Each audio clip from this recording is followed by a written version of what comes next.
Let's talk about the IATF 16949. Yep. Globally, right now, there are more than 68,000 organizations certified to ISO TS 16949-2009 yep. that will need to undergo a transition audit to the new IATF 16949-2016. Exactly.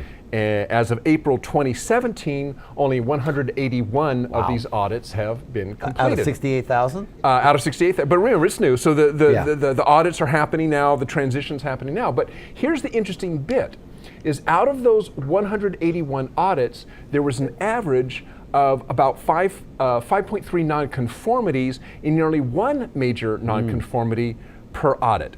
So what these nonconformities were for is actually kind of interesting. We'll get to that a little bit. And also just maybe why the IATF transition from the ISO to the IATF 16949, why this seems to be maybe a little rough right now. We're going to talk about that with Chad Kymal of Omnex, who is joining us here via Skype. Hi, Chad. Hi, Mike and Dirk. How are you guys? Oh, pretty good.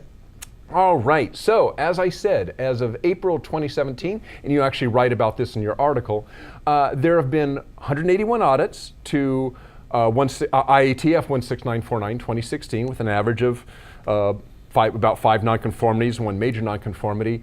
Can you put that in perspective? I mean, why are there so many nonconformities? I'll just say this. These companies that got initially assessed, they were the early birds. Maybe they were overconfident going in. So I think this is a little bit of a wake-up call.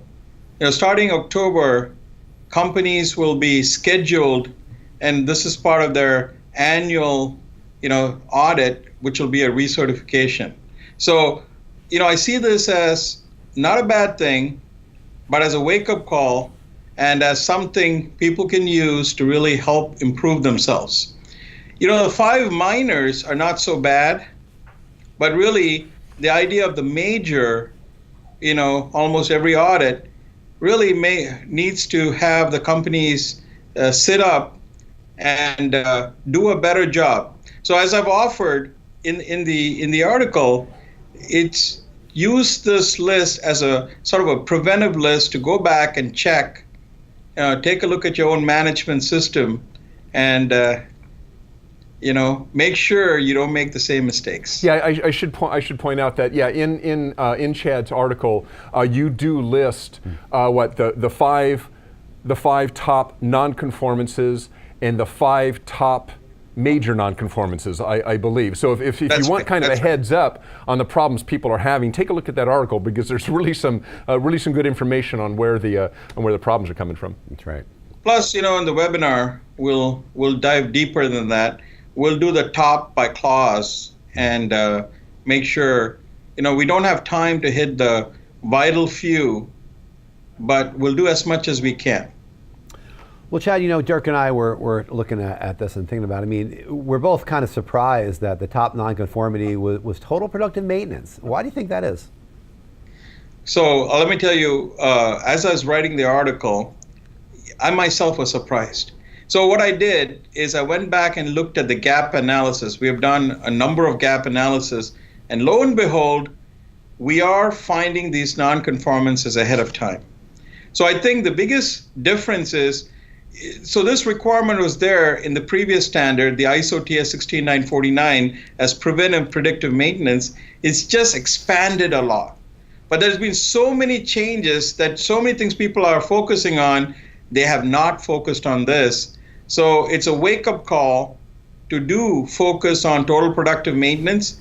It's the top minor, and so it's a number of occurrences, so you could easily overlook it. And it's the 3rd highest major nonconformance. So there's enough in the new requirement that many companies are getting majors. Well, so I'll also say this. So in this one, I could be general. The second one is control plans. There, I'm almost certain I know what the problem is.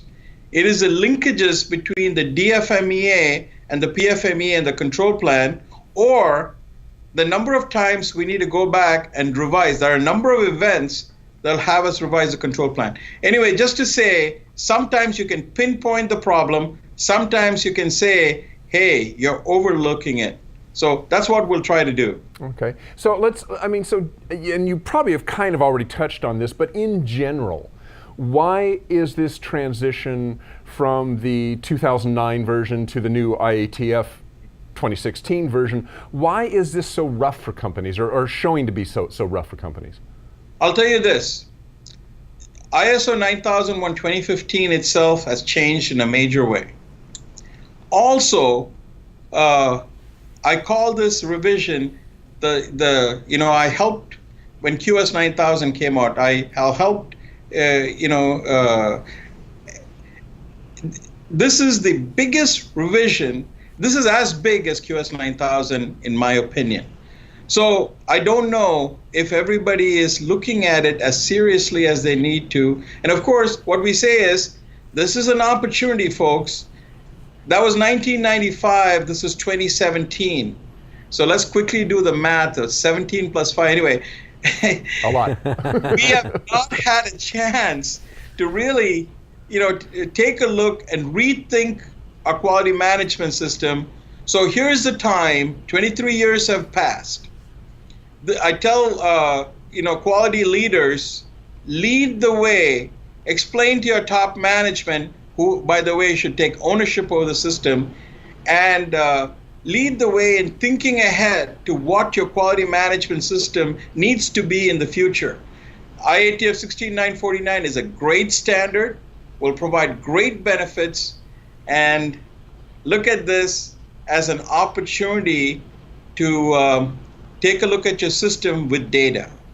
And Chad, we're very fortunate to have this now, so that we can take, use it to help ourselves. And just briefly, Chad, is there a huge change between ISO TS 16949 and IATF 16949? I mean, is it that big a difference in general? Only because so I'll just summarize a presentation I made a couple of months ago. ISO 9001 2015 has changed in a major way. The high level structure, the leadership having to take ownership, the 4.1 context, interested party expectations planning, the risk-based thinking. So big change. On top of that, 80 of the clauses of ISO TS 16949 has been impacted by IATF. So, it is indeed, great opportunity for us to take a look and do, make our systems better, become a better company. All right.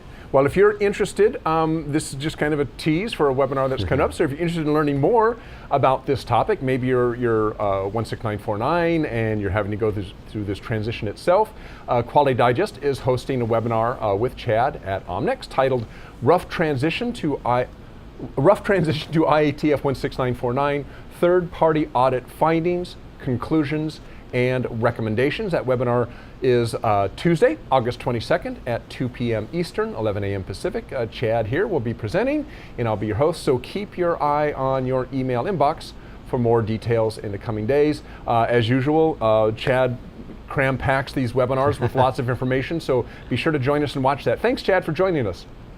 Thank you, guys. Okay, see you Tuesday. Talk to you Tuesday. Thanks, all right. Chad. See you on Tuesday. Yes. Bye.